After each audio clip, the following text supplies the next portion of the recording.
he has zero tendency, से start कर सकते हैं. Very good, wonderful. सर, बिल्कुल सर ने मुझे टास्क दिया है कि आप इन शब्दों पे बात करेंगे, इन विषय पर बात करेंगे, तो हम आपके सामने हाजिर हैं। जीरो से लाखों की टीम बनाने और ओडी कार तक पहुंचने का महामंत्र दिया है सर ने। मेरा नाम सत्येंद्र प्रसाद है और मेरा डेट ऑफ बर्थ 2 मई 1964 का है। Birth place Mokama, village Aunta, Patna Bihar का रहने वाला हूं मैं। एजुकेशन 10th पास किया, मैट्रिक बिहार बोर्ड से। School RSM railway aided high school, Mokama Ghat, Patna Bihar. Printing press में कंपोजिटर का वर्क किया, मोल्डिंग पैटर्न मेकर का भी वर्क किया। डिप्लोमा इन फोटोग्राफी में डिप्लोमा भी किया हूं और state government daily lottery works का काम भी किया हूं। ज्वाइनिंग डेट 24 मार्च 2005, यानी 17 साल 8 महीने हो चुके हैं। वर्क प्लेस कंटिन्यू 43 साल हो गए हैं आगरा यूपी में। और टीम साइज अप्रोक्स 7.5 लाख लोगों का है 200 बीवी के हिसाब से। वैसे तो हमारे ऑनरेबल डायरेक्टर्स का धन्यवाद हृदय से, जिनकी सोच के वजह से सेफ्सॉफ्ट जैसी महान कंपनी का बुनियाद डाला गया और उनका परिणाम आज हम लोग अपने जीवन को बदलते हुए देख पा रहे हैं।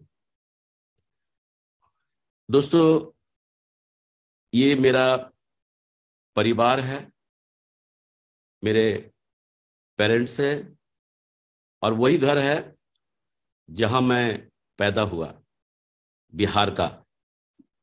मेरे पिताजी रेलवे में इंजन फिटर का काम किया करते थे, सरकारी नौकरी थी और हाई स्किल फिटर से रिटायर हुआ। लेकिन परिवार बहुत बड़ा होने के वजह से ज्यादा कुछ ऐसा था नहीं। घर का खर्चा भी बहुत मुश्किल से चल पाता था, कमाने वाले एक ही थे। और वहीं बिहार में ही मैं पला बढ़ा, बिहार में ही एजुकेशन लिया। अगर मैं कहूं तो बिहार राज्य का पटना डिस्ट्रिक्ट जो मेरा जन्मभूमि है, और आगरा शहर उत्तर प्रदेश ये मेरा कर्म भूमि है। और ये दोनों मेरे लिए उतना ही अजीज हैं। कभी भी जब पटना शहर का नाम आता या बिहार राज्य का नाम आता या आगरा शहर का नाम आता, उत्तर प्रदेश का नाम आता, तो अंदर गुदगुदी सी होती थी और उसमें अपनापन झलकता था। ये बात शेप्स से पहले की बात है। लेकिन जब से शेप्स बिजनेस को ज्वाइन किया है, पूरा शहर, देश का पूरा शहर, अगर किसी भी शहर का नाम आता है मेरे जवां पे, तो अंदर गुदगुदी सी होती है और उनमें अपनापन महसूस होता है। दोस्तों, शुरुआत सारे लोगों की ऐसे ही होती है। मैंने भी पढ़ाई लिखाई करने के बाद बहुत कोशिश किया था कि सरकारी नौकरी लग जाए, लेकिन सरकारी नौकरी है कि लगी नहीं। और जब सरकारी नौकरी नहीं लगी तो कुछ ना कुछ तो करना ही था। बिहार में उस समय की बात हम कर रहे हैं जब हम ये एजुकेशन खत्म किया था। लघु उद्योग की बहुत कमी थी, जिसके वजह से क्या होता था, 30 दिन की मजदूरी भी मिलना बहुत मुश्किल था। इसीलिए जिनके पास पैसा होता था ना, वो पासपोर्ट वगैरह बनवा के एजेंट वेजेंट के माध्यम से सऊदी अरब खाड़ी देश के लिए चले जाते थे पैसा कमाने के लिए। और जिन लोगों के पास पैसा नहीं हुआ करता था, ऐसे लोग बेचारे दिल्ली, बॉम्बे, पंजाब, आसाम, इन्हीं जगहों को सऊदी अरब मान लेते थे और इन्हीं जगह पर काम धंधा करने के लिए चले जाते थे। मैं भी उन्हीं में से था। पढ़ाई लिखाई करने के बाद जब नौकरी नहीं लगी तो दिल्ली की तरफ चल दिया। दिल्ली की तरफ काम धंधे की तलाश में, रोजी रोजगार की तलाश में। लेकिन दिल्ली नहीं पहुंच सका। दिल्ली से 200 किलोमीटर पहले ही आगरा शहर में मैं पहुंच गया और यहीं पर मैंने एक काम सीखा था। जो बड़े बड़े बिल्डिंगों में पाइप फिटिंग, मैनहोल कवर्स, जो कास्ट आयरन, ढलमा लोहा का जो बनता है, उसका मैं डाई बनाने का काम सीखा था। और डाई बनाने के काम में मुझे उस समय आराम से 40 से 50 हजार रुपये कमाने लगा था। तो नौकरी नहीं लगने का दर्द जो है ना कम हो गया था और जीवन बहुत ही बढ़िया से जी रहा था और जीवन जीने में बहुत अच्छा लग रहा था। लेकिन उसी बीच मेरे एक मित्र ने मुझे इस बिजनेस के बारे में बताने मेरे घर आए, और जब वो मेरे घर आए ना तो मैं यही सोच रहा था कि ये वही बताने आए जिन चीजों को मैं पसंद नहीं करता। लेकिन क्योंकि वो मेरे मित्र हैं, अब वो मेरे मित्र हैं, अब उनको अगर घर से वापस कर दूं तो हो सकता है बुरा मान जाए, हो सकता हमारी दुआ सलाम भी बिगड़ जाए। उस समय हमारे बिजनेस में इंश्योरेंस हुआ करता था, तो हमने उनसे एक इंश्योरेंस ले लिया कि चलो कहीं ना कहीं इन्वेस्टमेंट करना ही है और इनका मन भी रह जाएगा और हमारी दुआ सलाम भी बनी रहेगी। लेकिन जब हमने ये ले लिया तो वो बड़े खुशी खुशी हमारे घर से चले गए। लेकिन मुझे झटका तो तब लगा जब वो अगले दिन फिर मेरे घर आ गए और बोलने लगे, दोस्त बहुत ही बढ़िया बिजनेस है, जीवन बदल जाएगा, खानदान में इतिहास लिख दोगे। और उनके बार बार प्रयास करने के वजह से, बार बार प्रयास करने के वजह से हमारे सारे समस्याओं का समाधान यानी सारे सवालों का जवाब देने का परिणाम आज आप लोगों के बीच में सत्येंद्र प्रसाद जी के रूप में आपके सामने बात कर रहे हैं। अगर आप लोगों के साथ भी कोई ऐसा कर रहा है तो विश्वास करना, आप भी एक दिन सत्येंद्र प्रसाद जी जैसा बनने वाले हैं। पहचान में कौन? दोस्तों, एक बात देखा गया है, गरीबी में भले ही जी रहा था लेकिन शौक जो है ना अमिताभ बच्चन जी से कम नहीं था। और जहां तक मैंने महसूस किया है, गरीबों के पास ही नकल करने का ज्यादा शौक होता है। जितना तक नकल कर सकते हैं ना उतना तो कर ही लेते हैं, जो संभव नहीं है उसी को छोड़ते हैं। अब आप सोच के देखें, बाल बढ़ाने में क्या लगता है, बढ़ा लिया, लेकिन मुझे कहाँ मालूम कि भविष्य में मुझे ऐसा बिजनेस मिलने वाला है जहां सिर्फ नकल ही करके जीवन में हम बहुत आगे तक जा सकते हैं। जब मेरी शादी हुई थी और मैंने पत्नी को अपने बिहार से आगरा लेकर आया था तो उनको ताजमहल घुमाने ले गया था और ताजमहल के प्रांगण में हम पति पत्नी प्रेम का इजहार कर रहे हैं। हम आप लोगों से एक बात जानना चाहता कि जब हमारी शादी हुई थी उस समय मुझे ज्यादा खूबसूरत लगना चाहिए था कि आज लगना चाहिए था? स्वाभाविक सी बात है, आप कहेंगे उस समय लगना चाहिए था। लेकिन ये बेसिक डिफरेंस क्यों है? बेसिक डिफरेंस यही है, सेफ सोप। कहते हैं ना, सेफ सोप में जब आप आगे बढ़ेंगे ना, जितनी ऊंचाई पर जाएंगे, उम्र भले ही आपकी बढ़ती चली जाएगी लेकिन खूबसूरती जो है ना अंदर से निकलकर बाहर आएगी। आज आपको मेरी बातों पर यकीन नहीं है ना, तो आप जितने भी खूबसूरत हैं आज आप एक बढ़िया सा फोटो खिंचवा लेना, और जिस आज मेरे लेवल पर पहुंचने के बाद आप उस फोटो को सिर्फ आप ही पहचान पाओगे, दूसरा कोई नहीं पहचान पाएगा। शुरुआत में जब बिजनेस में हम ज्वाइन करते हैं ना, बहुत जोश में होते हैं और एकदम से, क्योंकि इतना बड़ा प्लान देखे हुए होते हैं और हम इतना जोश में होते हैं ना कि हमारा जो रोज का दिनचर्या होता है ना, सुबह ऑफिस 5 बजे छोड़कर छुट्टी होती है तो 6 बजे तक घर आ जाते हैं या बिजनेस सेंटर से अपने घर आ जाते हैं सीधा। लेकिन जब हम इस बिजनेस को ज्वाइन करते हैं ना तो हमारे सारे दिनचर्या बिगड़ जाते हैं। जो हम शाम को 6 बजे घर आते थे अब 8 बजे आने लगे, 9 बजे आने लगे, 10 बजे आने लगे, 10:30 बजे आने लगे, 11 बजे आने लगे, 12 बजे आने लगे। यही होता है, हमारे साथ भी ऐसा ही हो रहा था कि जब मैं इस काम को शुरुआत किया इतना जोश में था कि रात के 10:30, 11, 12, 12:30 तक बज रहे थे। एक दिन की बात है, घर में बड़ा दिक्कत होने लगी। एकदम से मैडम सामने आ गई और बोला, देखो जी, भगवान ने बहुत दिया हमको, कोई भी फालतू फालतू काम करने की जरूरत नहीं है। सोनू को पापा को देखो 10,000 कमाते हैं, मोनू को पापा को देखो, मोहल्ले के जितने पापा है ना सबकी सैलरी बता दिया उन्होंने, और ये बताया कि आप तो उनसे बढ़िया कमाते हो। आज देखो भगवान ने हमको बहुत दिया है, मैं बहुत खुश हूं, कुछ और करने की जरूरत नहीं है। तो मुझे लगा कि शायद मैं घर देर से आता हूं ना तो इनको प्रॉब्लम हो रही है। मैंने कुछ दूसरा रास्ता ढूंढा, और दूसरा रास्ता क्या शहर में ही मेरा 3 मंजिल का मकान है। मैंने बीच वाले मंजिल को सोफा वोफा लगा के ऑफिस बना दिया और फिर क्या किया, वहीं पर लोगों को बुलाना शुरू कर दिया। वहीं पर प्लान हो रहे हैं, वहीं पर फॉलोअप हो रहे हैं, वहीं पर FIM हो रहे हैं।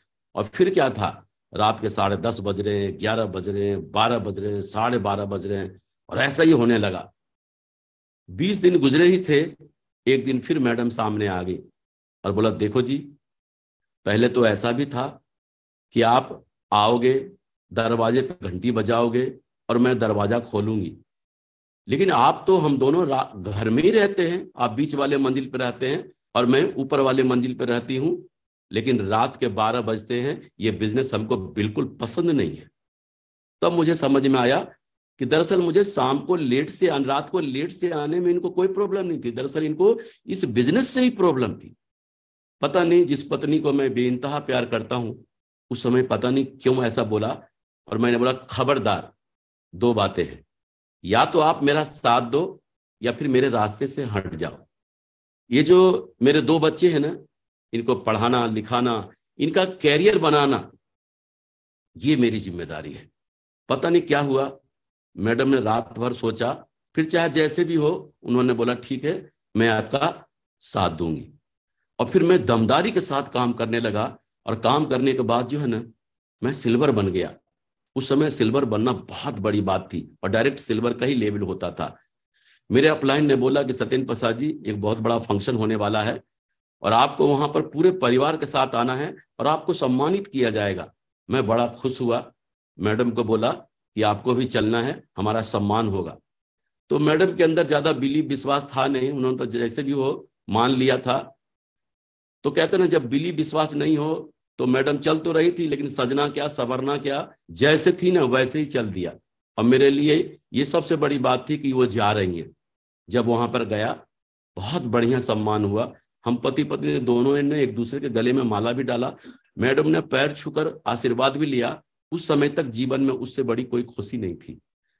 और आगरा का सूर सदन ऑडिटोरियम था, जहां हजारों लोग पहले से मौजूद थे। पता नहीं, उस मंच के माध्यम से मैडम को सामने बहुत सारी महिलाएं थी, उनको देखा, क्या लगा क्या नहीं। उस दिन के बाद जितना नशा मुझे डायमंड बनने का था ना, उसका 10 गुना नशा उनको डायमंड बनने का हो गया। उस समय मुझे इस बात का अफसोस हुआ कि मैंने पहले कभी क्यों नहीं इनको फंक्शन में लेके आया। अगर मैं पहले फंक्शन में लेके आता तो शायद आज मैं पर्ल का रिकॉग्निशन ले रहा होता। तो लोग यही गलती करते हैं, अपने परिवार को इस बिजनेस में इन्वॉल्व नहीं करते हैं। ये मेरी दूसरी दिशा ट्रेनिंग है। जब मैं इस बिजनेस में जुड़ा था ना, उसी समय मुझे एक मौका मिला था दिशा ट्रेनिंग लेने का, और मेरे अपलाइन ने बोला कि आपको दिशा ट्रेनिंग में चलना है। 15,000 रुपए का मैंने इंश्योरेंस लिया था 15 साल के लिए। मैंने बोला 15,000 तो अभी अभी दिया है, मैंने मन में सोचा। और अभी फिर कह रहे हैं कि नागपुर जाने के लिए, वहां पर जाना आना, वहां का रहना खाना पीना सारा खर्चा होगा। मैंने बहाना कर दिया, और बहाना करके किसी तरह मैं गया नहीं।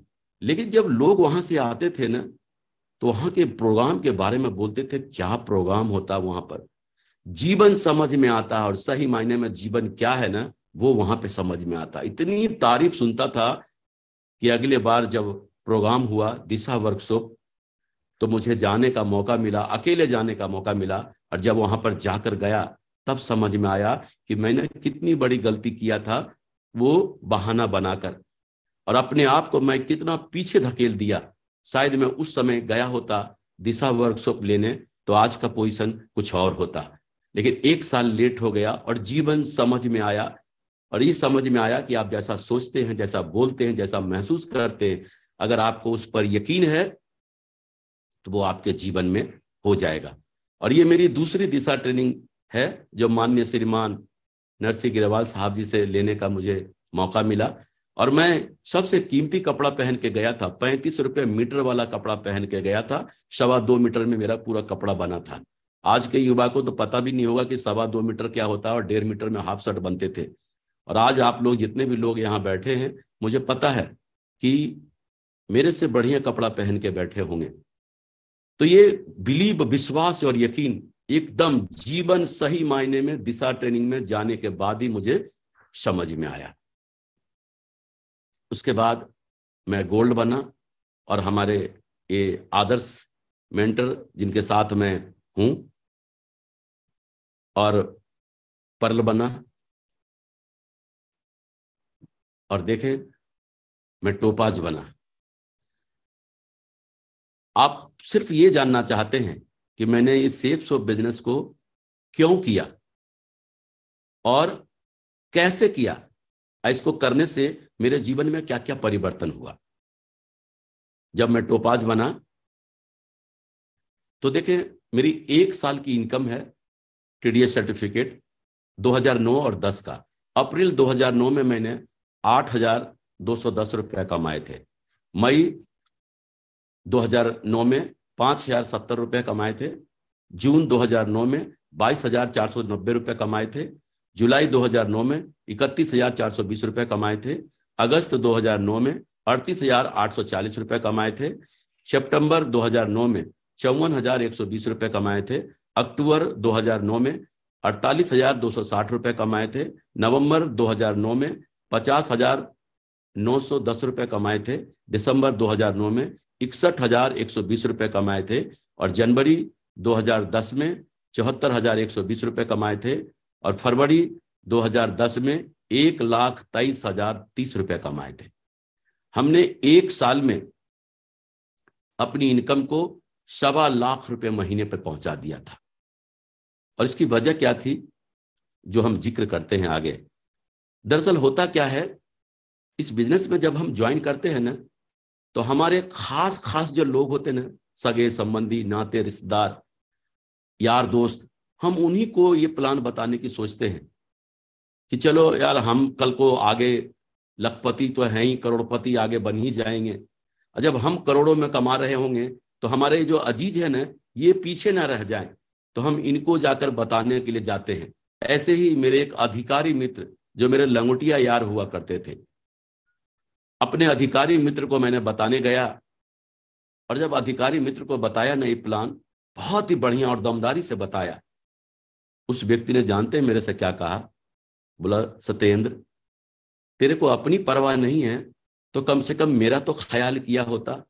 मैं अपने किसी दोस्तों से तेरे को मिलवाऊं तो क्या बोलकर मिलवाऊं कि ये मेरा मित्र कैसा वैसा काम करता है। मुझे उस दिन बहुत बुरा लगा, इतना बुरा कि मैं इतना गिरा हुआ काम करता हूं कि इसको अपने दोस्तों से भी मिलवाने में भी शर्मिंदगी महसूस हो रही है। और जानते हैं, उस दिन मैंने दिलो दिमाग में एक बार ठान के आया था कि मेरे मित्र, तुझे इस अधिकारी की नौकरी पे इतना गरूर है ना, अगर मैं तेरे इस गरूर को तोड़ नहीं दिया तो असल बाप की औलाद नहीं। और उस दिन के बाद हमने सारा दिमाग सेट हो गया। असल बाप की औलाद नहीं का मतलब होता है, अगर हम ये नहीं किया तो मेरी मां को गाली पड़ता ना। अब आप बताएं, मैं टेढ़ा मेढ़ा चल सकता? एकदम हर अपलाइन के सामने जी सर, यस सर, हर अपलाइन के सामने मैं यही उम्मीद लेकर रहता था कि कोई भी अपलाइन कोई ऐसा मंत्र मुझे बता दे जिससे मैं जल्दी डायमंड बन जाऊं। कहते हैं ना, दुनिया में गुस्से में लोग दुनिया के कठिन से कठिन कार्य गुस्से में करते हैं। गुस्से में ही लोग अपने ऊपर मिट्टी का तेल छिड़कते हैं और खुद ही माचिस लगा देते हैं। लेकिन 95% लोग जो है ना, गुस्से में अपने गुस्से को रॉन्ग डिसीजन, रॉन्ग डायरेक्शन देते हैं। और दुनिया में 5% लोग हैं जिनको गुस्सा आता है लेकिन अपने गुस्से को सक्सेस की तरफ मोड़ देते हैं। और उसका परिणाम यही है। कभी भी उस अधिकारी, मुझे नेगेटिविटी मन में आता था ना, तो उस अधिकारी का फोटो निकाल कर देखता था और बोलता था, बेटा तेरे को तो जरूर बताऊंगा। और मेरे जीवन में अगर सबसे ज्यादा डायमंड बनने के लिए मुझे कोई मोटिवेट किया तो वो अधिकारी। और उस गुस्से का परिणाम आप जो ये देख रहे हैं ना, ये चेक है। और यही चेक के वजह से मेरी इनकम जो हुई, उससे मैंने एक i10 कार खरीदा अपने परिवार के लिए 14 अप्रैल 2010 को। और मैंने जो है पास के ही शहर, करौली शहर है, राजस्थान में, वहां पर माता का मंदिर है जहां पर मैं पूजन कराने गया था, और हम पूरे परिवार के साथ हैं और राकेश जी भी मेरे साथ हैं। जब मैं इस स्लाइड को बना रहा था तो मेरी पत्नी ने एक बात बोला कि ये जो साड़ी आप मुझे मेरे देख रहे हैं ना, ये 1500 रुपये की है, और जो पहले स्लाइड वाली साड़ी देखा ना, वो 150 रुपये की है। 150 की साड़ी में भी वो खुश नजर आ रही है। आज हम 15,000 की भी साड़ी दे दें तो भी मुंह यूं कर लेती है। क्यों? कि 1,500 की साड़ी तक पहना है इन्होंने। 150 रुपए की साड़ी में भी उतना ही खुश नजर आ रही है, और 1500 की साड़ी में भी उतना ही खुश नजर आ रही है, और 15,000 की साड़ी में भी उतना ही खुश नजर आती है, और 1.5 लाख की भी साड़ी में भी उतना ही खुश नजर आई। इसका मतलब है कि जब आपकी सोच बड़ी हो जाएगी ना, तो चीजें छोटी लगने लगेगी। और देखें, ये वही मित्र, अधिकारी मित्र मिस्टर अविनाश कुमार जी, जो रेलवे में स्टेशन मास्टर हुआ करते थे। मैं ये बताने की कोशिश कर रहा आपको, जब कोई आपको ना कहता है ना, तो आपको लगता है कि वो जीवन भर के लिए ना कह दिया। नो, नो का मतलब ये नहीं होता। नो अगर कोई कह रहा है ना, तो आपको खुल्लम खुल्ला चैलेंज कर रहा है, तू करके दिखा, पीछे से मैं आता हूं। क्योंकि ये बिजनेस जो है ना, पतली चमड़ी वाले लोगों का बिजनेस है, जिनको लोगों की बातें चुभती हो। मोटी चमड़ी वाले का नहीं, कि सूजा भी घुसेड़ दो तो भी कुछ नहीं होने वाला है। और आज देखो परिणाम। वही मित्र 2009 में जब मैं इनके पास गया था, इन्होंने क्या बोला था, और वही मित्र 2011 के आखिरी में आगे बढ़कर जबरदस्ती मेरे को ज्वाइन किया। और मुझे पूरा यकीन है कि ये दिसंबर जनवरी तक क्राउन बनने जा रहे हैं, और आज जगवार एफ फेस से चलते हैं, और डायमंड बनते ही रेलवे में स्टेशन मास्टर की नौकरी को से वीआरएस ले लिया, और आज फुल टाइम इस बिजनेस को कर रहे हैं। तो भरोसा करो, जो आपको ना कहा है ना, वही लोग आप ही के साथ जुड़ेंगे और आपको आगे बढ़ाएंगे। ये लाइव एग्जाम्पल है। मैं एमराल्ड बना, और एमराल्ड बना उसके बाद बहुत खुश था, लेकिन उसी बीच कुछ ऐसा हुआ कि मेरी दोनों लाइन किसी कारणवश एकदम से खत्म हो गई। आप सोच के देखें, इतनी अच्छी अच्छी इनकम आ रही हो, और पैसा भी सब कुछ दिख रहा, कार भी खरीद लिया, सारे खर्चे भी बढ़ गए, और एकदम बिजनेस जीरो पे आ गया। या तो ये कंडीशन था कि ऐसी कंडीशन में हम कोमा में चले जाते, लेकिन धन्यवाद परमपिता परमेश्वर का, माननीय श्रीमान नरसिंह गिरेवाल जी जैसे हमारे मेंटर मिले, अपलाइन मिले, जिन्होंने मेरे सर पे हाथ रखकर, कंधा पे पीठ थपथपा कर बोला, बड़े भाई, हमने जब बनाना नहीं सीखा था ना, तब तो हमने 1250, 2,500 की टीम बना दिया, 2,500 की टीम बना दिया। अब तो हम बनाना सीख लिया है, जुड़ाना सीख लिया है, दोनों भाई मिलकर करते हैं और फिर से काम करते हैं। और सर ने बेसिक लेवल पर जाकर हमारे साथ काम किया। सर, मैं आपका जीवन भर कृतज्ञ रहूंगा। और हमने काम करने का परिणाम, जिस दमदारी के साथ काम किया, प्रेजेंट टाइम में हमारे आईडी पे क्राउन शो है, लेकिन बहुत जल्द मैं क्राउन एम्बेसडर कंप्लीट करने जा रहा हूं, फिर से स्टार्टिंग करने के बाद। 24 दिसंबर 2011 को मैं रूबी बना, और 5 मई 2013 को मैं डायमंड बना। अब आप देखें, कहते ना, डायमंड, जिस दिन मैं डायमंड बना था ना, उस समय तक के मेरे जीवन के सबसे खुशी का पल डायमंड बनने का पल। और पता नहीं, अभी तक आंकड़ा नहीं आया है कि कितने बार डायमंड बोलने के बाद, कितने बार डायमंड बोलने के बाद कोई डायमंड बन जाता है। ये आंकड़ा तो नहीं आया, लेकिन ये बात तय है कि जो लोग सिस्टमेटिक तरीके से काम कर रहे हों और जो सबसे ज्यादा बार डायमंड बोलते हैं ना, वही डायमंड बनते हैं। और मैंने एक बात अनुभव किया है, डायमंड बनना और डायमंड को बनते हुए देखना, दोनों का नशा बराबर होता है। एक डायमंड बन रहा है ये सोचकर पागल होता है, और एक डायमंड को बनते हुए देखकर पागल होता है। दोनों पागल होता है। और मैंने देखा है लोग जो है ना अपने ग्रो लाइन को लेके आते हैं डायमंड सेलिब्रेशन दिखाने, अपने घर परिवार वालों को नहीं लेके आते हैं। परिणाम क्या होता है ना, क्योंकि उनको क्या लगता है घर वाले क्या हमको ज्वाइनिंग देंगे क्या, घर वाले क्या हम घर वाले से क्या हमको पैसा आएगा क्या। लेकिन एक बात है, घर वाले से पैसा नहीं आएगा, लेकिन आपको डायमंड बनने से जरूर रोक लेंगे, क्योंकि सारा वायरस जो है ना घर में ही होता है। लोग जब अकेले डायमंड सेलिब्रेशन देख के जाते हैं ना, एकदम घर में जाकर पागलों जैसी बात करते हैं, देखना अब अपने जीवन में ऐसा होगा वैसा होगा, ये होगा वो होगा। तो घर वाले बोलते हैं कि अच्छे भले तो कल गए थे, इनको हो क्या गया। अरे हो क्या, मतलब बहकी बहकी बातें कर रहे हैं। अरे बहकी बहकी बातें नहीं करेगा तो और क्या करेगा, क्योंकि डायमंड को अपनी आंखों से देखा है बनते हुए, पागल नहीं होगा तो क्या होगा। लेकिन क्या हुआ, अकेला अकेला पागल हो रहा है, बस अकेला अकेला, कोई समझ नहीं रहा उसकी बात।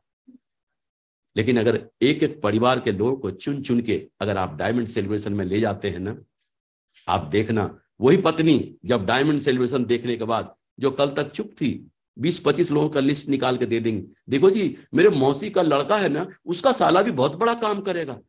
मम्मी जी मम्मी पापा जी का भी लिस्ट निकल जाएगा, भैया भाभी का निकल जाएगा, अंकल आंटी का निकल जाएगा, और पूरा घर पागल। किस लिए, डायमंड बनने के लिए। और जब किसी के घर में पूरा घर डायमंड बनने के लिए पागल हो जाए, तो बताओ डायमंडों की बौछार नहीं होगी उस घर में। दरअसल क्या है, अगर आप पूरे परिवार को डायमंड सेलिब्रेशन दिखा देते हैं ना, और अगर किसी दिन आपके मन में विचार भी आ जाता है ना कि लगता है मुश्किल है मैं डायमंड बन पाऊंगा, जानते हैं उसी समय आपकी पत्नी खड़ी हो जाएगी आपके सामने और बोलेंगे, देखो जी आपको क्यों ऐसा लगता है कि आप डायमंड नहीं बनेंगे। दुनिया में किसी को यकीन हो या ना हो, मुझे आप पर पूरा यकीन है कि आप डायमंड जरूर बनेंगे, और आप आगे बढ़ो, मैं आपके साथ हूं। अगर कोई भी पत्नी किसी पति को ऐसा बोल देना, तो वो पति दुनिया में आग लगा सकता है, दुनिया में आग लगा सकता है। और कहते हैं ना, दुनिया के सबसे मजबूत और पावरफुल शब्द है मैं आपके साथ हूं।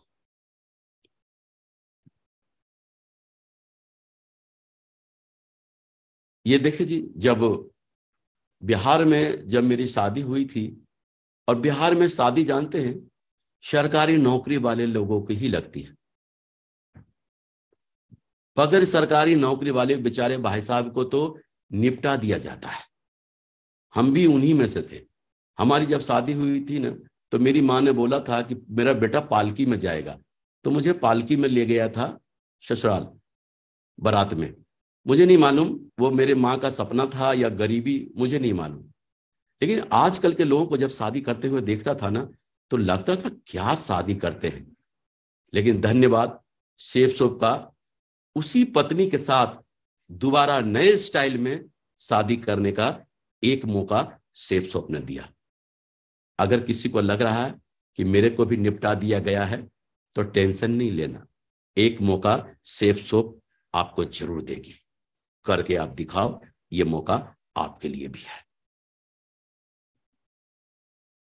मैं जिस माहौल में पला बढ़ा, जिस घर परिवार में रहा ना जी, वहां पर जो है ना बच्चों का जन्मदिन मनाया जाता है। हम जैसे लोग उम्र के, पहली बात तो अपने बच्चे से बोल भी नहीं सकता कि बेटा मेरा जन्मदिन मनवा दे। अगर बोल भी दिया ना, तो जवाब ये आएगा, खाना मिल रहा क्या, एक कम बड़ी बात है क्या। लेकिन जन्मदिन तो बहुत दूर की बात है। लेकिन जब मैं शेफ सोप में आया और जब मैं डायमंड बना, तो मेरी उम्र 50 साल की थी। सही मायने में मेरी माँ पढ़ी लिखी नहीं थी, मैं जब भी उनका अपना जन्मदिन पूछता था ना, तो पता नहीं पूछती बताती थी बैसाख द्वितीया पक्ष, जो आज तक मुझको समझ में नहीं आया।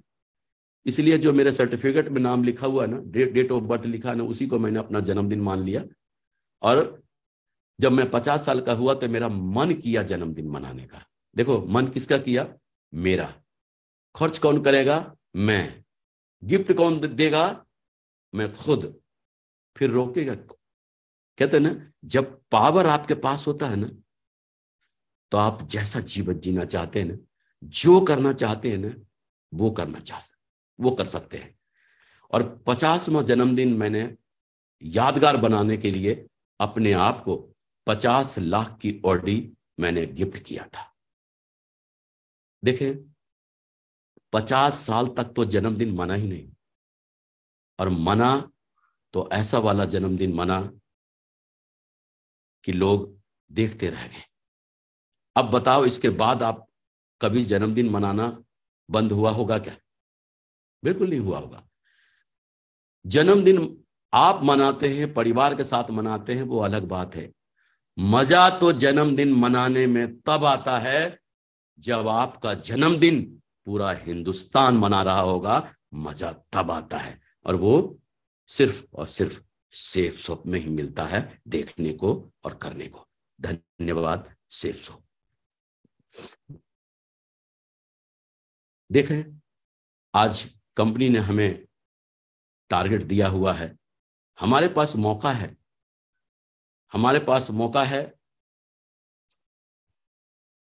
ढेर सारे शहर में जाने का, दुनिया में घूमने का हमारे पास मौका है। और देखो, उस मौके का परिणाम हमने भी जो है ना, क्या किया था, जब टारगेट आया था। आज तो दुनिया का बड़े बड़े देश में घूमने का मौका है आपके पास। पहले ऐसा नहीं था। हमारे जमाने में जब हम काम करते थे, थाईलैंड का टारगेट आया था सिर्फ, अर्जुन अवार्ड और ये सारा कुछ नहीं। आज कितना अपडेट है आप लोगों के सामने। सिर्फ थाईलैंड का टारगेट आया था, और जब थाईलैंड का टारगेट आया था ना, तो पागल हो गया था, पागल हो गया था। अपलाइन से पूछा था कि सर मुझे इस टारगेट को फाइट करना है, अपलाइन के पीछे पड़ गया था। अपलाइन ने बोला सबसे पहला काम पासपोर्ट बनवा लो। उस समय एजेंट के द्वारा पासपोर्ट बनते थे। एजेंट को मैंने पासपोर्ट बनवाया, रसीद दिया था, और सर ने बता दिया था कि कब ये ट्रिप जाएगी।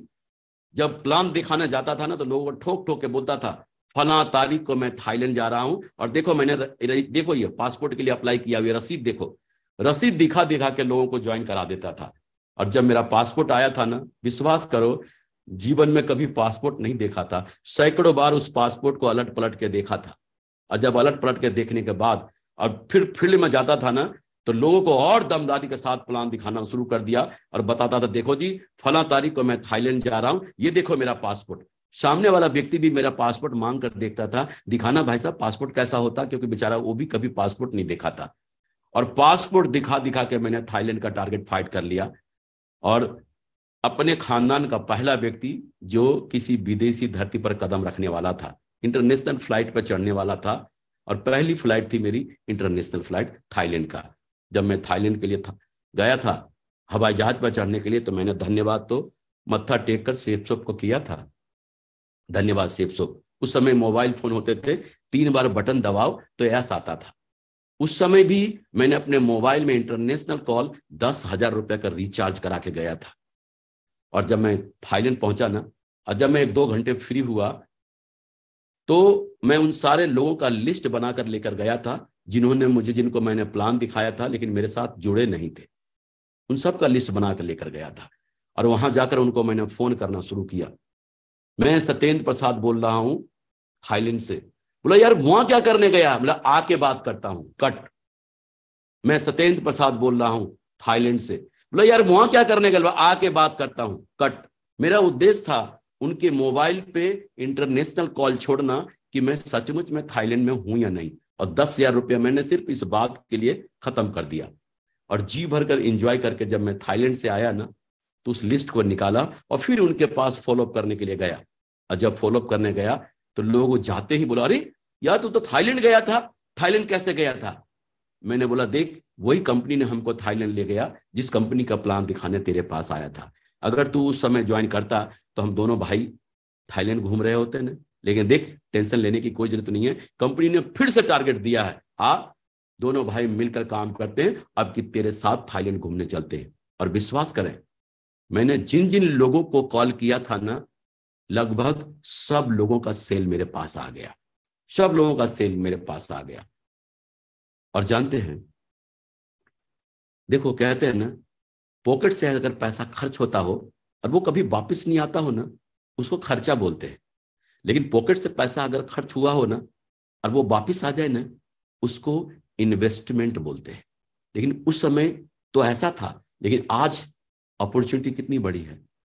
3-3,500 में 8-10 दिन के लिए आपको इंटरनेशनल कॉल का सुविधा मिल जाता है, वीडियो कॉलिंग का। जिस होटल में भी आप दुनिया में जाएंगे रहेंगे, वाईफाई सेवा मौजूद होता है। वहां जाकर अगर दुबई में जाकर, दुबई से आप जाकर यूरोप में जाकर आप किसी को कॉल करते हैं, यूरोप में जाकर किसी को कॉल करते हैं, वीडियो कॉलिंग करते हैं, अगर 100 लोगों को वीडियो कॉलिंग करते हैं तो आप बताएं 100 लोगों में 50 लोग इस बिजनेस में आएंगे कि नहीं। आपके पास इस शानदार मौका है ज्यादा से ज्यादा लोगों को इस बिजनेस में ज्वाइन कराने का और अपने सपनों को सच करने का, साकार करने का। और ये देखें, इससे पहले मैंने एक ही देश की यात्रा किया पैदल पैदल, जहां पर बॉर्डर पार कर लेते हैं, उस देश का नाम है नेपाल। लेकिन इस बिजनेस में आने के बाद थाईलैंड जैसे देश, Nepal, Singapore, Malaysia, Hong Kong, Macau, चेक Republic, Slovakia, Finland, Hungary, Austria, Barcelona, Russia जैसे देशों का सफर टूर करने का मुझे मौका मिला। अभी ढेर सारे अभी भी टारगेट मेरे पास हैं, जो कि स्विट्जरलैंड, लंदन, यूएसए, किन्हीं कारणों बस कोरोना के कारणों के बस नहीं जाना हो सका। लेकिन पूरा यकीन है शेफ शॉप में मुझे कि शेफ शॉप के माध्यम से पूरा हिंदुस्तान घूमने का मौका मुझे मिलेगा और मैं पूरे हिंदुस्तान को घूमूंगा। और देखें, मकाऊ में अपने पूरे टीम और अपने मेंटर के साथ घूमने का मौका मिला, हांगकांग घूमने का मौका मिला, सिंगापुर जाने का मौका मिला अपने मेंटर के साथ में, मलेशिया जाने का मौका मिला, स्टार क्रूज पे सिंगापुर से मलेशिया जाने का भी मौका मिला इस बिजनेस के माध्यम से, पशुपतिनाथ का मंदिर का दर्शन करने का भी मौका मिला। यूरोप में जाकर महसूस हुआ कि माइनस टेम्परेचर में लोग कैसे जीते हैं और कैसे रहते हैं। ये अंग्रेज जो इतने गोरे गोरे दिखते हैं, उनके गाल एकदम लाल लाल दिखते हैं, जब माइनस टेम्परेचर में रात दिन आदमी रहेगा तो वो ऐसा नहीं, गोरा नहीं होगा तो कैसा होगा। हम लोग भी रहकर देखा, पता चला कि ये सब एकदम ऐसे हो गए थे।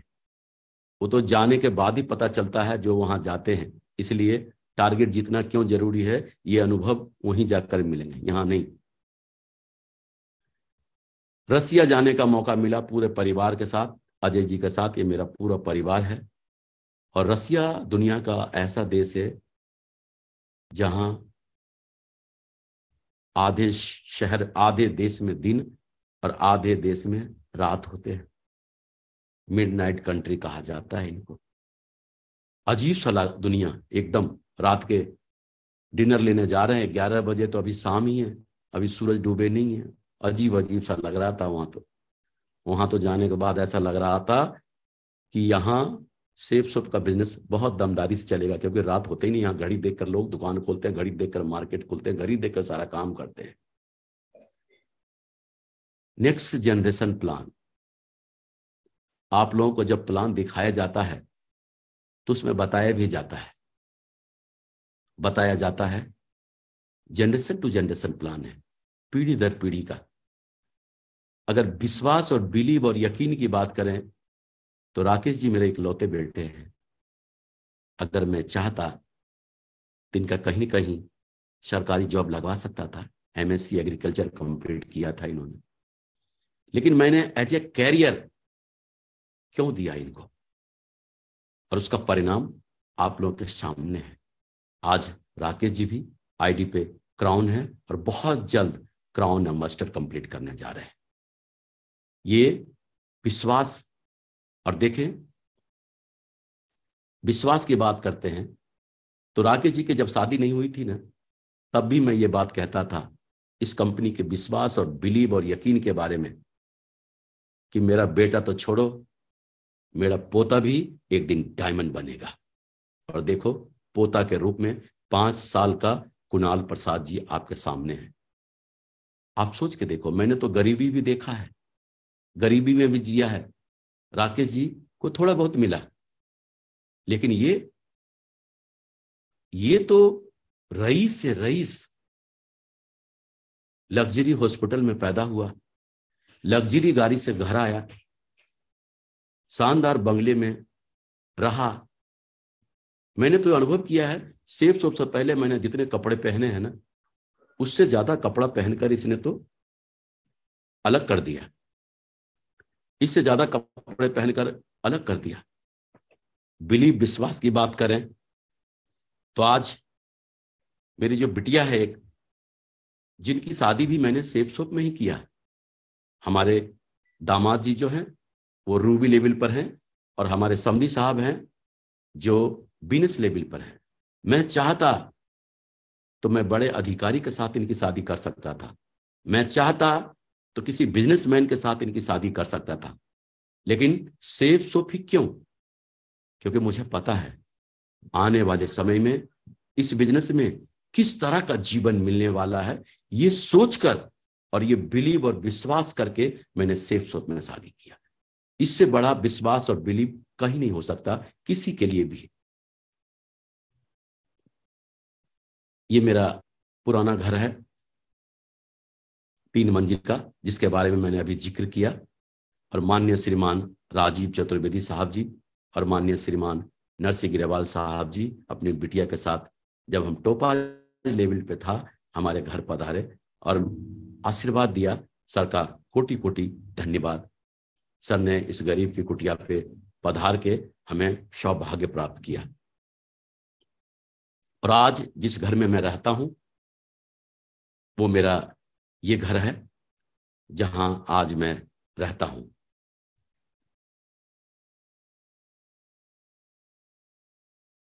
ये देखें,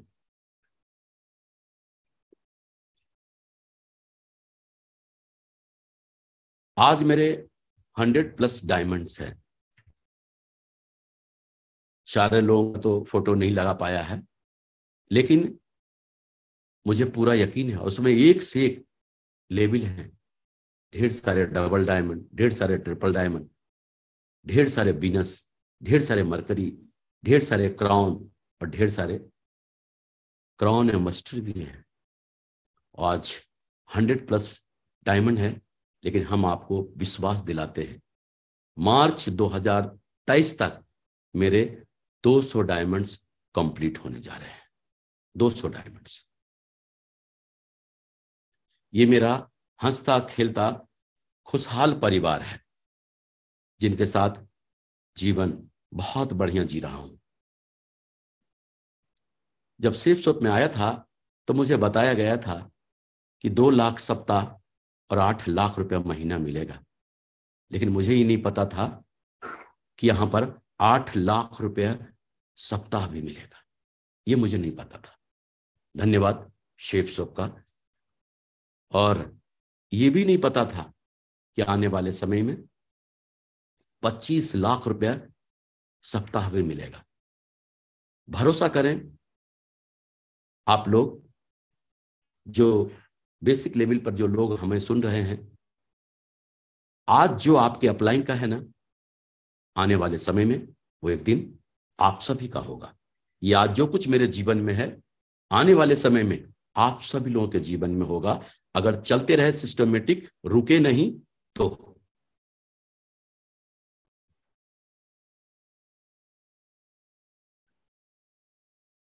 इस बिजनेस में 2 तरह के लोग आते हैं। एक तो ऐसे लोग आएंगे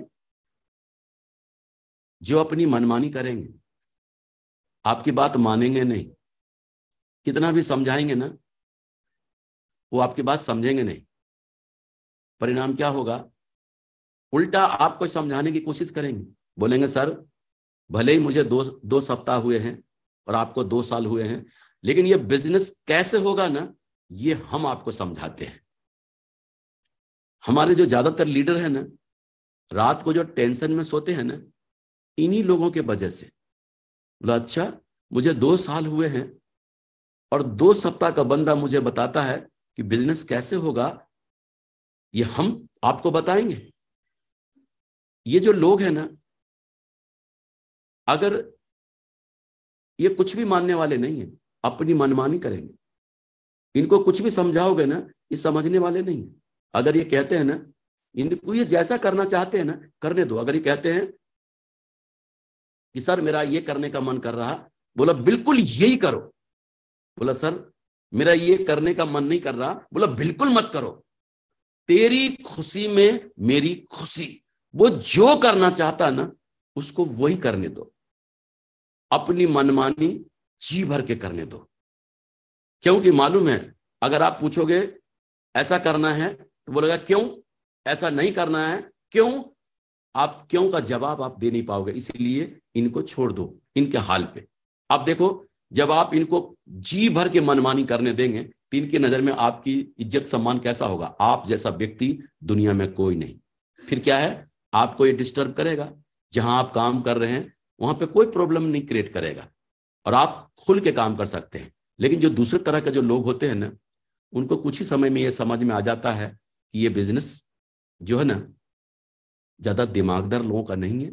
यहाँ एक सिस्टम है, दुनिया का सबसे महानतम सिस्टम, सक्सेस सपोर्ट सिस्टम, और वहां से वो सब कुछ मौजूद है जो सेफ में डायमंड बनने के लिए पर्याप्त है।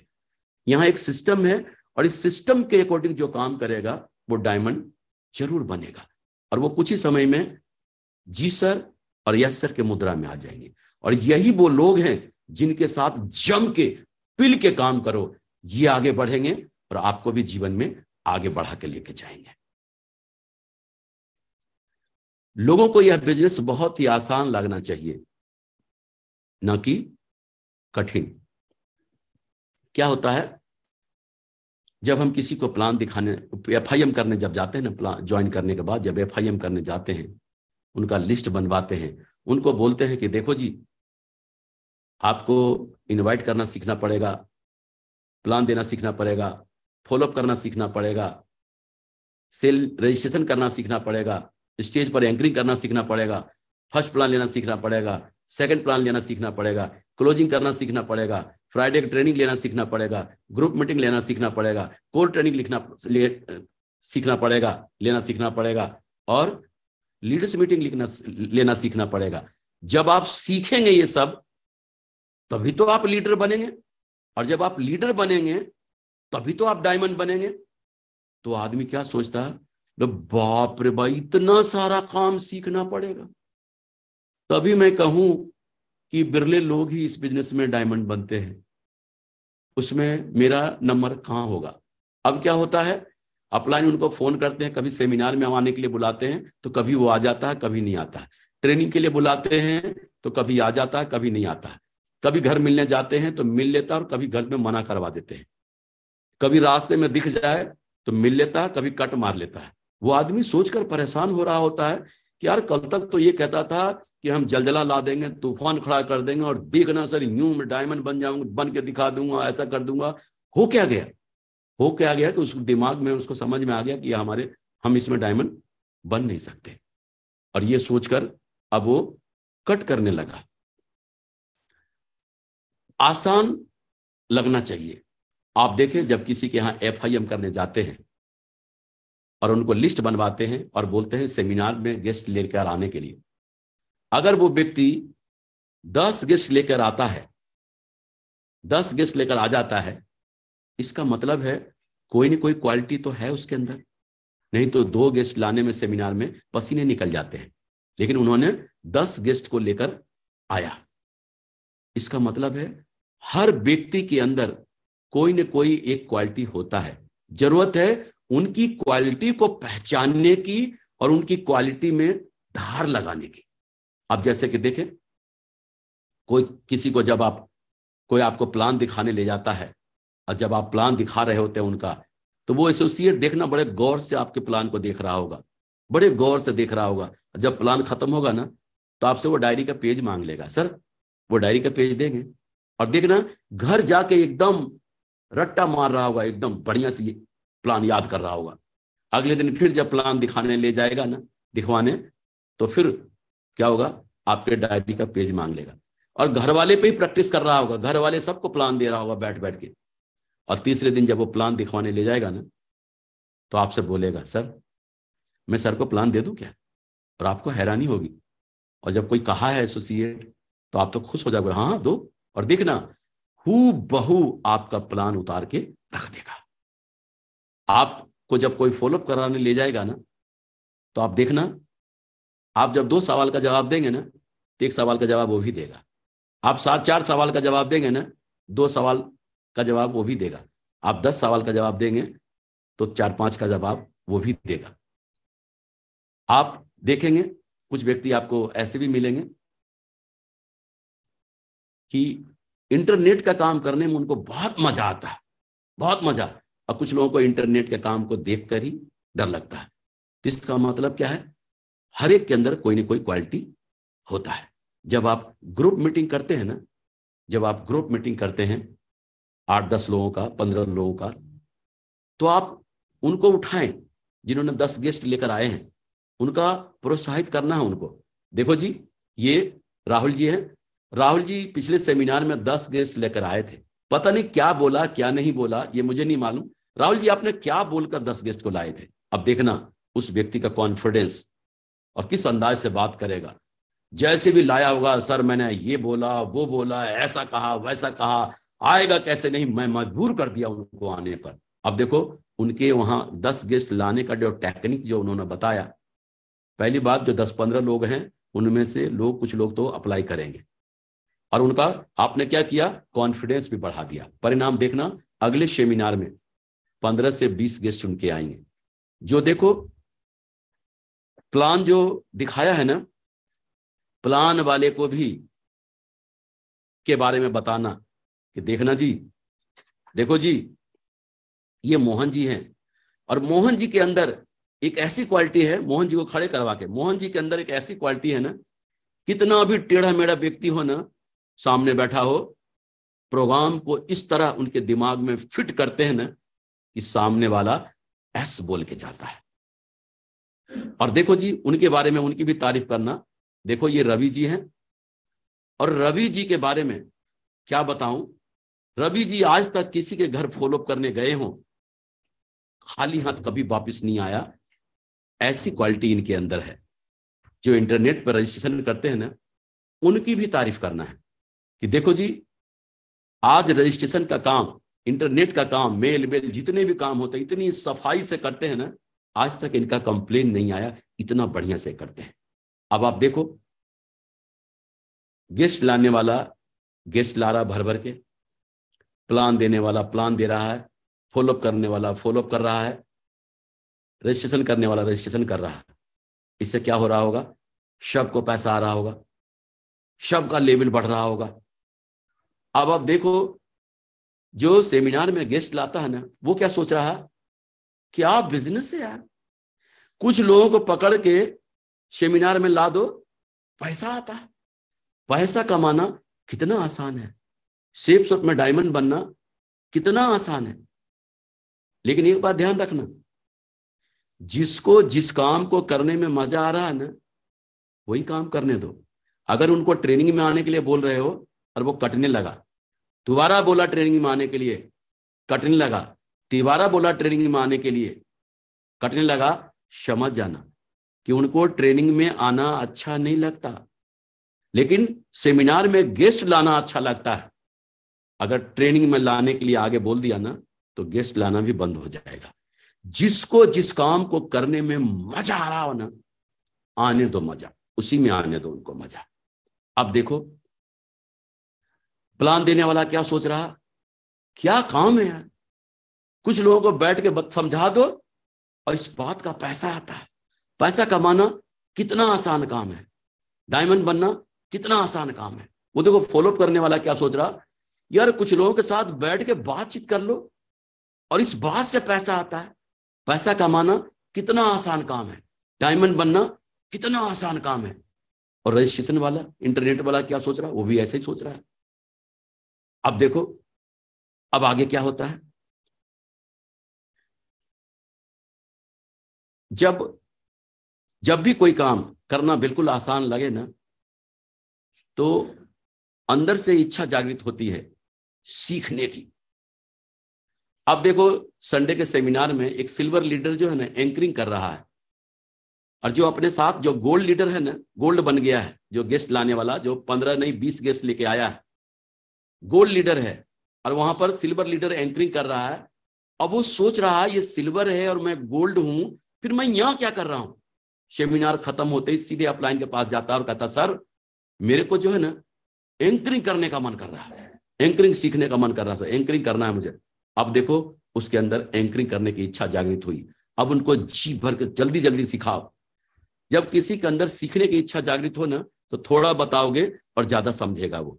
अब आप उनको एंकरिंग सिखा दो, रट्टा मार के एंकरिंग सीख लेगा, और देखना अगले सेमिनार में उनको जाकर स्टेज पर चढ़ा दो, एकदम अच्छे ड्रेसअप में जब जाएगा और वहां पर एंकरिंग करके उतरेगा ना स्टेज से, उसका कॉन्फिडेंस 7वें आसमान पे होगा। परिणाम बोलेगा सर मुझे फर्स्ट प्लान लेना सीखना है, सर मुझे सेकंड प्लान लेना सीखना है, सर मुझे क्लोजिंग करना सीखना है, सर मुझे फ्राइडे का ट्रेनिंग लेना सीखना है, सर मुझे कोर ट्रेनिंग लेना सीखना है, सर मुझे ग्रुप मीटिंग लेना सीखना है, सर मुझे लीडर मीटिंग लेना सीखना है।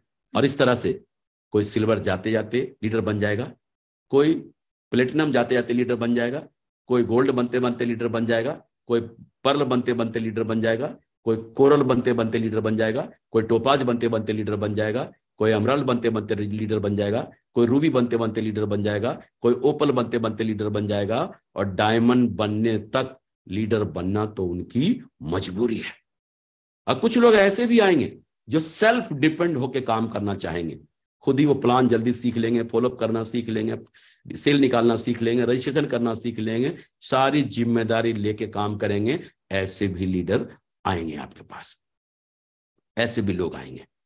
अब आप देखो, आप यही चाहते थे ना कि हमारा लीडर बन जाए, आपके पास देखो लीडर बन गया।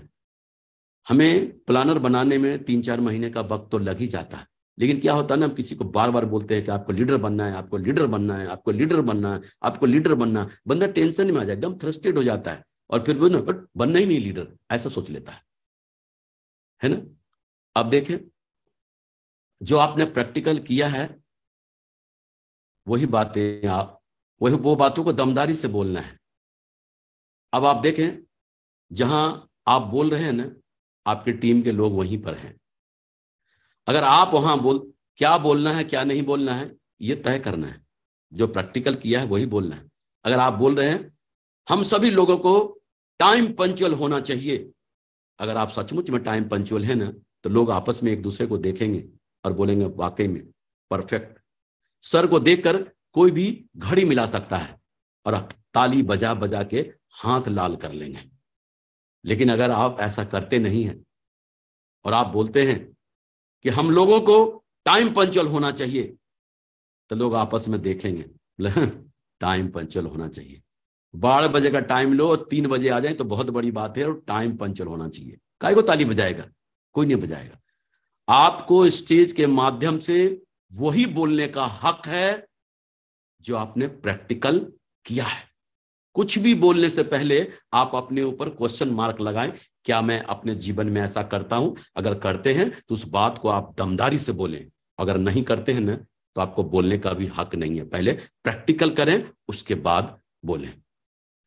पहले के जो लोग हैं उनका क्या होता है, जो दिमागदार थे, उनके तर्कस में जितने भी तीर थे ना सब चला लिया, दिमाग का दही हो गया एकदम। और फिर एक दिन अपलाइन से बोलते हैं कि सर मेरे को आपका टाइम चाहिए, मेरे को मिलना है। और वहां जाकर बोलते हैं कि देखिए सर, आपने मुझे जो बोला, जैसा बोला कहने के लिए, आपसे पूछ के हमने किया सर। मेहनत मैं जी भर कर रहा हूं सर, दमदारी से मेहनत कर रहा हूं सर, लेकिन सर क्या बताऊं सर, अभी सिल्वर भी नहीं बन पाया हूं। आप देखे सर, राहुल को मेरे पीछे आया सर, और वो सर गोल्ड बन गया। सर मैं डायमंड बनना चाहता हूं। सर आप जो कहेंगे ना वो मैं करने को तैयार हूं। अब तुम्हारे हवाले वतन साथियों। आप यही चाहते थे ना कि वो आपके साथ आ जाए, और यही प्रक्रिया होना शुरू हो जाएगा। इसी तरह से आपके साथ, एक तो है कि 3-4 महीने में आप लीडर बना के फिर उनके साथ काम लेना शुरू करेंगे। ये क्या है, क्वालिटी को पहचानने के बाद डे फर्स्ट से ही आपका काम होना शुरू हो जाएगा। ग्रो लाइन के सामने अपलाइन की कौन सी बातें करनी है और कौन सी बातें बिल्कुल नहीं करनी है। देखो क्या होता ना, जब हम एक साथ रहते हैं, लोगों के साथ एक साथ रहते हैं, तो कभी न कभी मन में विचार आना स्वाभाविक है, इंसान ही तो है ना।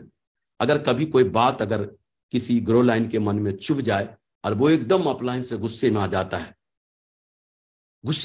है, और फिर क्या, वो भड़ास जो है ना कहीं से निकालने की सोचता है। कहाँ जाए, अपने ग्रो लाइन के पास घूमता है। ग्रो लाइन बोलते हैं, सर लग रहा आज थोड़ा सही नहीं रख रहा दिमाग आपका, सही मूड नहीं लग रहा सर, आज लगता है कोई बात है क्या सर, टेंशन में दिख रहे हैं। बोले नहीं नहीं ऐसी कोई बात नहीं। नहीं नहीं सर, अरे हम आपके चेहरे को रोज देखते हैं सर, कोई नहीं कोई तो बात है सर। फिर बोलता है, अरे क्या बताऊं सर, पता नहीं अपने आप को क्या समझते हैं। अरे अपलाइन है, इसका मतलब क्या है, जो चाहे वही बोल देंगे, जो चाहे वही कर देंगे। और जानते सारी भड़ास निकाल देता है उस डाउन लाइन में। अपलाइन में उसको लगता है कि ये कमियां हैं, एक एक कमियां चुन के बताएगा, एक भी अच्छाई नहीं बताएगा, एक एक कमियों को चुन के बताएगा, ये ऐसे हैं ऐसे हैं ऐसे हैं। और जब वो वहां से चला जाता है ना, तो उस डाउन लाइन के दिमाग में, ग्रो लाइन के दिमाग में एक मैसेज जाता है कि अपलाइन की बुराई भी करनी चाहिए। और जब वो अपने ग्रो लाइन के सामने होता है ना, तब इस अपलाइन की बुराई करता है कि सर हमारे अपलाइन की बुराई कर रहे थे, ऐसा ऐसा बोल रहे थे, फलां सर के बारे में, फलां सर के बारे में ऐसा ऐसा बोल रहे थे, और इस सर को नहीं मालूम, सर के बारे में मैं बताता हूं। और वो उनके बारे में बताना शुरू करता है, वो उनके बारे में बताना शुरू करता है। इस तरह से रोंग डुप्लीकेशन हो जाता है, और जो अपलाइन का प्रभाव था ना, सारा प्रभाव खत्म कर देते हैं। देखो, जब आप अपलाइन का सारा प्रभाव खत्म कर देंगे, और जब आपके लीडर के साथ किसी न किसी दिन कोई अनबन हो जाए, आपकी कोई बात पे मनमुटाव हो जाए, तो फिर क्या होगा। अब उसको, आपसे तो मनमुटाव ही हो गया, आपसे तो लड़ गया है, अब आपसे तो संभलेगा नहीं। संभलता किससे, अपलाइन से। लेकिन अपलाइन का भी प्रभाव खत्म कर दिया है, अब क्या होगा। तो देखें, चाहे अपलाइन से कितना भी कुछ हो गया हो, सीने के अंदर होना चाहिए। हो सकता है मनभेद बैठकर बातचीत करके दूर हो जाए, लेकिन उसका असर अपने डाउन लाइन पे, ग्रो लाइन पे नहीं आना चाहिए। जैसे आपको देसी भाषा में बताता हूं, पति पत्नी में लड़ाई झगड़े होते हैं कि नहीं, बिल्कुल होते हैं। पति पत्नी में जब लड़ाई झगड़े होते हैं ना, तो एकदम पहले तो दोनों फूल जाते हैं, बातचीत बंद हो जाता है उनका। अब बातचीत कैसे होता है, मीडिएटर के द्वारा। मीडिएटर कौन बनता है, बच्चा बनता है, जो 15 साल के, 16 साल के, 18 साल का बच्चा होता है। और मम्मी बोलती है अपने बच्चे से, 18 साल के, बोला राहुल पापा से बोल देना, अब मैं रहने वाली नहीं हूं, अब बिल्कुल नहीं रुकूंगी, और मैं जा रही हूं, और फिर कभी वापस नहीं आऊंगी। उधर पति बोलता है, राहुल मम्मी से बता दे, घर से कदम रखा ना तो मेरे से बुरा कोई नहीं होगा। अब बेचारा डाउन लाइन ये समझ नहीं पा रहा कि अपलाइन अपलाइन आपस में ही भिड़ रहे हैं। एक अपलाइन तो ऐसे भी होते हैं, लेकिन एक मम्मी पापा ऐसे भी होते हैं कि पति पत्नी में जम के लड़ाई हुई है खूब, और 8 दिन बाद सुलह भी हो गया, और बच्चों के कानों कान खबर भी नहीं कि मम्मी पापा में लड़ाई भी होती है। फैसला आपको करना है कि हमको कैसे वाला मम्मी पापा बनना है, वैसे वाला या ऐसे वाला। चाहे अप्लायंस से कितना भी कुछ हो जाए, सीने में दफन करके रखना है। और आप अपने ग्रो लाइन से जो भी चाहते हैं ना कि आप मेरे ग्रो लाइन मेरे बारे में ये बोले, मेरे बारे में ये बोले, मेरे बारे में ये बोले, मेरे बारे में ये बोले, वो सारी बातें अपने अपलाइन के बारे में बोलना शुरू कर दो। वो अपने अपलाइन के बारे में बोलना शुरू कर दो, मेरे अपलाइन ऐसे हैं, जो भी है अपलाइन के बारे में, जो कुछ भी हूं उनके वजह से उनके बारे में बोलना शुरू कर दें। परिणाम एक राइट डुप्लीकेशन आपके नेटवर्क में चला जाएगा। और देखें, हमारा प्रोडक्ट कंपनी का शानदार वर्ल्ड क्लास प्रोडक्ट हमारे ऑनरेबल डायरेक्टर्स माननीय श्रीमान रजत वर्मा सर का ऐसा मानना है। वो कहते हैं अगर किसी भी प्रोडक्ट को अगर एक बार बेचना है ना तो कोई भी कहीं भी बेच कर आ जाएगा, लेकिन उसी घर से बार बार ऑर्डर आना, इसके लिए हमारा क्वालिटी प्रोडक्ट होना बहुत जरूरी है।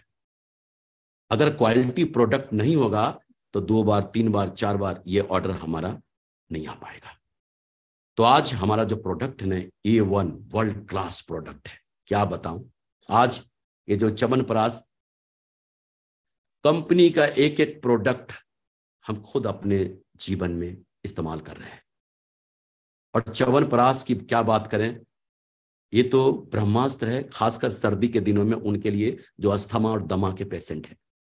इसको कंटिन्यू अगर इनका सेवन किया जाए तो एकदम जड़ से खत्म हो जाएगा। हमने देखा है जिनको एलर्जी होता है, मौसम बदलते ही परेशानी आती है, अगर इसका इस्तेमाल करना शुरू कर दें कंटिन्यू, परिणाम बिल्कुल बदल जाएगा। एक से एक प्रोडक्ट है। देखिए फर्स्ट परचेज और सेकंड परचेज में अंतर क्या? फर्स्ट परचेज में क्या है, हमको एक बार लोगों को समझाना होता है और एक बार पैसा मिलता है। लेकिन रीपर्चेज में यहां पर भी एक बार अगर किसी को बढ़िया से समझा दिया जाए ना तो हर महीने पूरा जीवन पैसा आएगा। तो देखें आसान कहां है, यहां या यहां? यहां पर एक बार पैसा मिलेगा, यहां पर हर महीने बार बार पैसा मिलेगा। तो जो लोग भी हमारे बिजनेस में जुड़ते हैं ना, उनको रीपर्चेज के लिए तुरंत प्रोत्साहित करना है, उनको रीपर्चेज के लिए प्रोत्साहित करना है।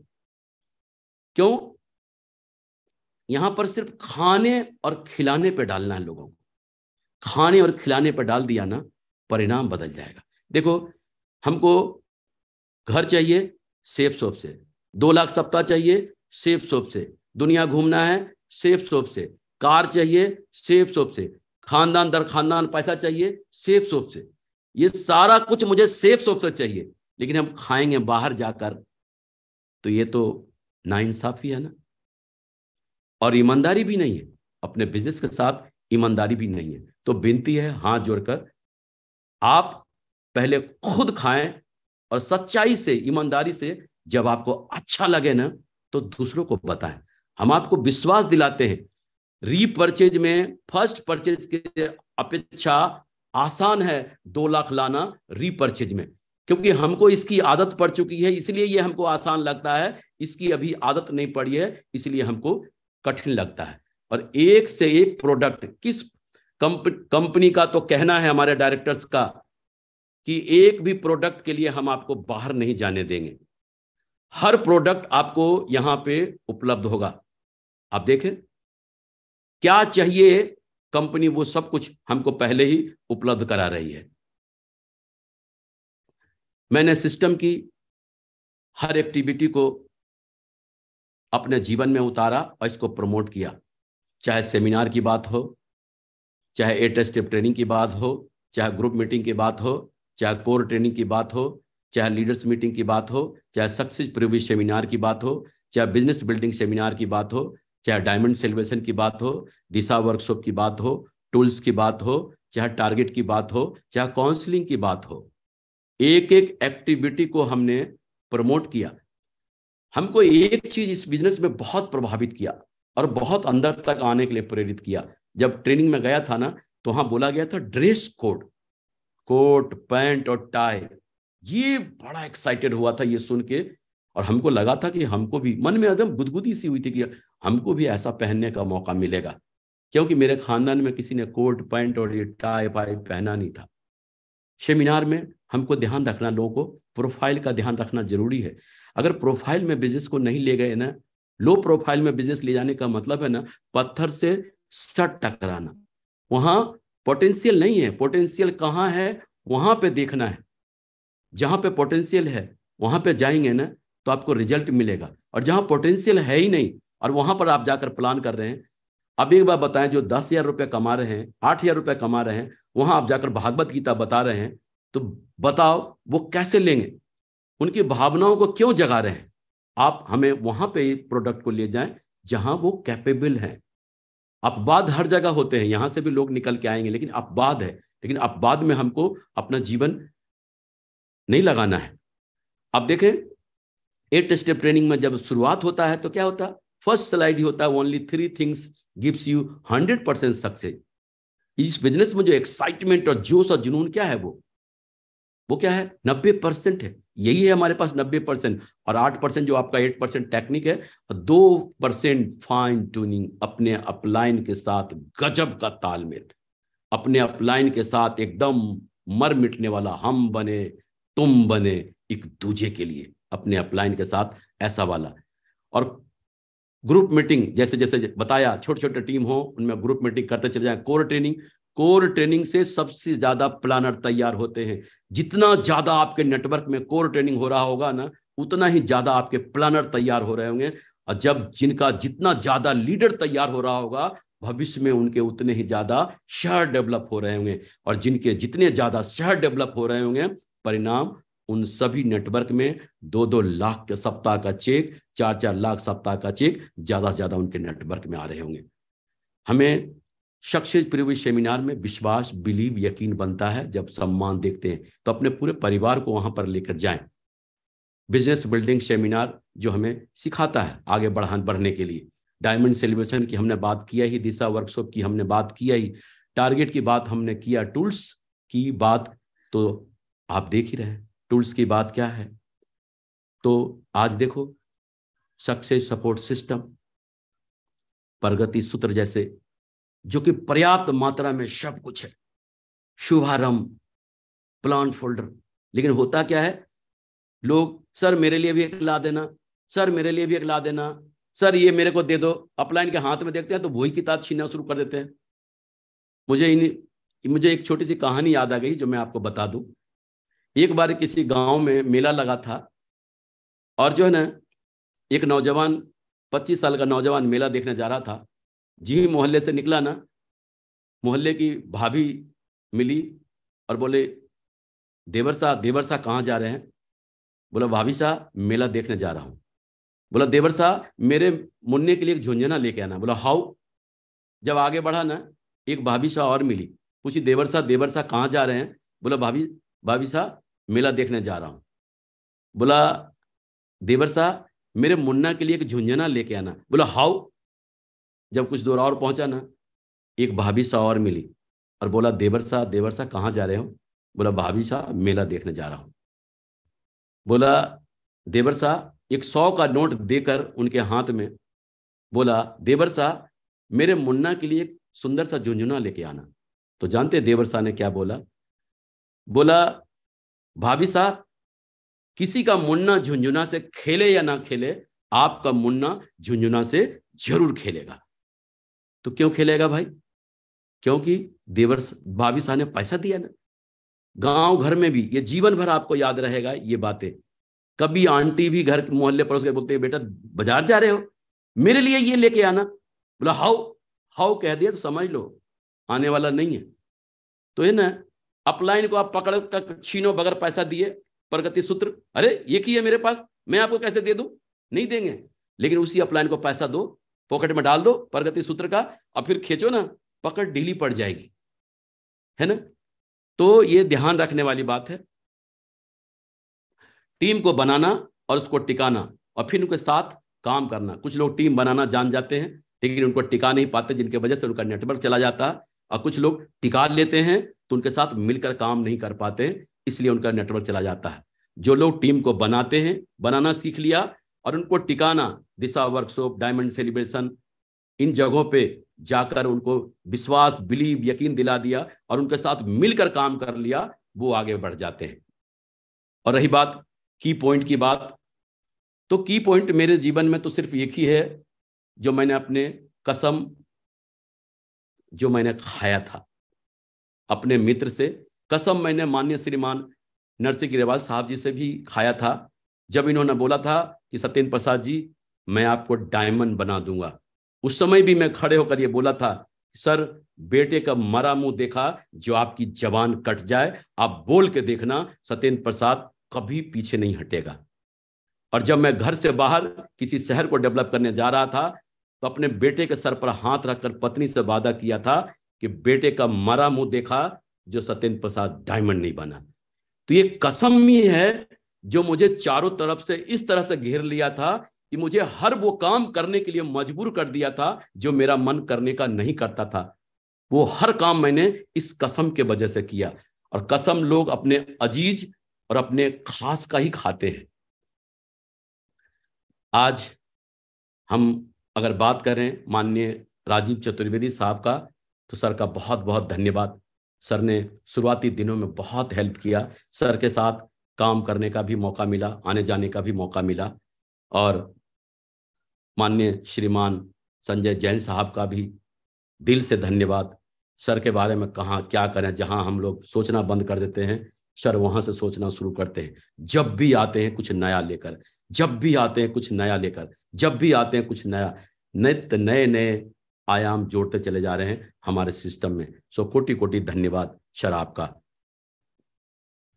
और कृतज्ञ हूं और ऋणी हूं माननीय श्रीमान नरसिंह ग्रेवाल साहब का। आज भी मुझे याद है जब मैं डायमंड बना था तो अपना पूरा परिवार कृतज्ञता व्यक्त करने के लिए सर के पास गया था कि सर आपके वजह से मैं डायमंड बना, मेरा जीवन पूरा परिवार ऋणी रहेगा आपका। लेकिन सर ने उस दिन भी एक लेसन मुझे सिखाया था कि सत्येंद्र प्रसाद जी, ये आपका बड़प्पन है कि आप मेरे बारे में ऐसा बोलते हैं, लेकिन ऐसी बात नहीं है। आज आपको एक सच्चाई बता दे रहा हूं, ऐसे तो मैंने लाखों लोगों को जो बातें आपको समझाया बताया, लाखों लोगों को समझाया। अगर सफल होना होता ना मेरी बातों में वो बात होती तो लाखों लोग सफल हो जाते। लेकिन उनमें और आप में सिर्फ एक ही फर्क है कि आपने मेरे बातों को अपने जीवन में उतार लिया, इसलिए आज आप सफल हैं। आज आप जीवन में जहां पर भी हैं, जिस हाल में भी हैं, सिर्फ और सिर्फ अपने वजह से हैं। और जीवन में आप जिस ऊंचाई पर भी जाएंगे सिर्फ और सिर्फ अपने वजह से। सो सर कोटि कोटि आपका धन्यवाद सर, आपने इतना विश्वास और यकीन मेरे पर दिखाया, और जीवन भर ऋणी रहूंगा मैं और मेरा परिवार। और डायमंड बनने के बाद सर ने मुझे विधिवत रूप से माननीय श्रीमान विजयपाल सर के जी के हवाले कर दिया कि जो प्यार सम्मान सत्येंद्र जी आज आपने मुझे दिया, वही प्यार और सम्मान विजयपाल सर को देना, और वही प्यार सम्मान इधर से भी मिलेगा। तो सर के सानिध्य में आज भी मैं काम कर रहा हूं, और क्या बताऊं, सर तो सर ही हैं। सर जैसा दूसरा जीवन दुनिया में कोई नहीं हो सकता। और माननीय श्रीमान माधव सर जी का जीवन भर आभारी रहूंगा। इन्होंने डे फर्स्ट से, जब आप शुरुआत में सर के साथ था तब भी सर का साथ था, आज हम माननीय श्रीमान विजयपाल सर जी के साथ हैं, आज भी मेरे साथ हैं। ये दोनों जो मेरे जीवन के बहुत बड़े आयाम लिखने में आज हमको प्रेरित करते हैं, आगे बढ़ाते हैं, और मैं जीवन भर इनका ऋणी रहूंगा। और मुझे पूरा यकीन है जिस तरह सर का साथ आज हमें मिलता है, जिस तरह सर का साथ मिलता जा रहा है, मुझे मालूम है जीवन के आखिरी पल तक मुझे इनका साथ ऐसे ही मिलता रहेगा। और माननीय श्रीमान सत्य प्रकाश सर जी, माननीय श्रीमान शिव कुमार शर्मा सर जी, माननीय श्रीमान राधेश्याम फौजी सर जी, और माननीय श्रीमान अजय राजपूत सर जी, इन्होंने शुरुआती दिनों में बेसिक लेवल पर इन्होंने भरपूर साथ दिया, जी भरकर इन्होंने मेरे साथ मेहनत किया। मैं कृतज्ञ हूं अपने अपलाइन का, जिन्होंने मुझे शुरुआती दिनों में ए से जेड तक इन्होंने सिखाया, नर्सरी से लेकर LKG सब इन्होंने मुझे कैसे आगे बढ़ना है, कैसे क्या करना है, एक एक बातों को सिखाया है। और मैं ये नहीं होते तो शायद आप जैसे बड़े बड़े योद्धा हमको कभी नहीं मिलते। सो धन्यवाद हृदय से आपका भी सर, बहुत बहुत धन्यवाद। और आज जो है मैं धन्यवाद आप सभी लोगों का करना चाहता हूं, जो लोग आज आप मुझे सुन रहे हैं। आज हमने अपने जीवन का एक मिशन बना रखा है, जीवन का एक मिशन बना रखा है कि आप चाहे जितनी भी ऊंचाई पर हो, जितनी भी ऊंचाई पर हो, अपना मान हमेशा शून्य के बराबर रखना। हो सकता है आपकी वैल्यू कहीं गिनती में ना हो, लेकिन जिसके बराबर में भी आप खड़े हो जाएंगे ना, उसकी कीमत 10 गुना बढ़ा देंगे, 10 गुना बढ़ा देंगे। हमने ये बात सुना है, फर्क इस बात से नहीं पड़ता कि आज आप जीवन में कहां हैं, कितने सफल हैं। फर्क इस बात से पड़ता है ना कि आप जितने सफल जीवन में हो सकते थे, क्या उतने सफल हुए क्या? ये सोचना बहुत जरूरी है। आज हमने 59 साल की मेरी उम्र है, और कहते हैं ना लोग 60 साल की उम्र में लोग तीर्थ यात्रा और इसकी बात करते हैं। जब अपने बच्चों के शादी ब्याह कर देते हैं तो तीर्थ यात्रा और इन्हीं बातों की बात करते हैं। हमने भी सोचा कि अब इस उम्र में हम क्या करें, और हमने पति पत्नी दोनों ने मिलकर यह फैसला लिया है कि जब तक मेरे पैर चलेंगे, जब तक मैं सेफ सोप के नेटवर्क में ही मिलूंगा, फील्ड में ही मिलूंगा, आप लोगों के सामने ही मिलूंगा। मेरा तो तीर्थ यात्रा यही है, जीना यहां, मरना यहां, इसके सिवा जाना कहां। ये मेरा तीर्थ यात्रा यही है। और लोग ये ना समझें कि आज मैं बूढ़ा हो गया, 59-60 साल का हो गया। 25 साल के भी बूढ़े होते हैं और 60 साल के भी बूढ़े होते हैं। आपकी उम्र क्या है इस बात से कोई फर्क नहीं पड़ता। फर्क इस बात से पड़ता है कि आपकी सोच किस उम्र की है, इस बात से फर्क पड़ता है। और आज मैं जीवन भर एंजॉय करता रहूंगा, लोगों के बीच में घूमता रहूंगा और काम करता रहूंगा, और इसी तरह से मैं जीवन को आगे ले जाऊंगा। मेरा जीवन में एक ही मिशन है कि लोग इस दुनिया से जाते हैं, जब शमशान घाट जाते हैं, किसी के 4 लोग नहीं मिलते, 10 लोग नहीं मिलते, लेकिन मेरे वजह से अगर किसी के घर में खुशियां आई हो ना, तो उनके आंसुओं पे मेरा हक होगा। और मेरा सपना है कि जब मैं इस दुनिया से जाऊं, 2-4 नहीं, ऐसे भी जनाजे होते हैं पूरे शहर में जगह नहीं मिलती है। और मैं जीवन पर्यंत इसी मिशन के लिए काम कर रहा हूं। पति पत्नी दोनों इसी मिशन के लिए काम कर रहा हूं। और आखिरी में मैं अपनी बातों को एक ही बात कहकर समाप्त करूंगा। 3 मित्र थे, तीनों में बहुत गहरी दोस्ती थी। एक का नाम दौलत, दूसरे का नाम ज्ञान, और तीसरे का नाम विश्वास। तीनों एक समय ऐसा आया कि तीनों को बिछड़ने का समय आया।